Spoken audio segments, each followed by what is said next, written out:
रामराम मित्रांनो, आज मित्रांनो 11 वाजता पाऊस जी चालू झालाय. 2 एकराच्या सोयाबीन मध्ये पाणी साचलंय मित्रांनो. एवढं पाणी साचलंय, अरे त्या नळ्यापासून पाणी येतंय आमच्या शेतात.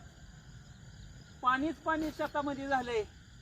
2 एकराचा प्लॉट सोयाबीनचा पूर्ण पाण्याखाली गेला मित्रांनो. हे पाहू शकता सोयाबीनचा प्लॉट. सरकारला सध्या कळलं पाहिजे. अरे शेतकरी गोत्यात आहे. 2 एकराचा आता सरकारने शेतकऱ्याला मदत केली पाहिजे मित्रांनो. अरे सगळं नियोजन मी सोयाबीनवर केलेलं होतं, काय संसारासाठी लागत नाही. पण आता त्या पावसानं पूर्ण नुकसान केलंय मित्रांनो. हे पाहू शकता, अख्ख्या 2 एकरामध्ये पाणी झालंय मित्रांनो. दुःख व्हायला लागलंय.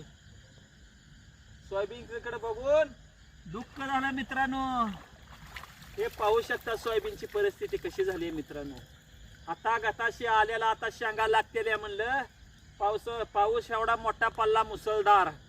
त्या मुसळधार पावसानं माझे पूर्ण सोयाबीन प्लॉट पाण्याखाली गेला मित्रांनो. हे बघा पूर्ण हे डावरे पाणी. पण आता एकच तळमळा सरकारसाठी माझी विनंती आहे, या शेतकऱ्याला काय ना काय तुम्ही मदत केली पाहिजे, तरच हा शेतकरी सावरू शकतोय. आर्थिक बाजू कमजोर झाली आहे शेतकऱ्याची. काय दुःख व्हायला लागलंय. तुम्ही शेतकरी सरकारनंच या शेतकऱ्याकडे आता बघितलं पाहिजे.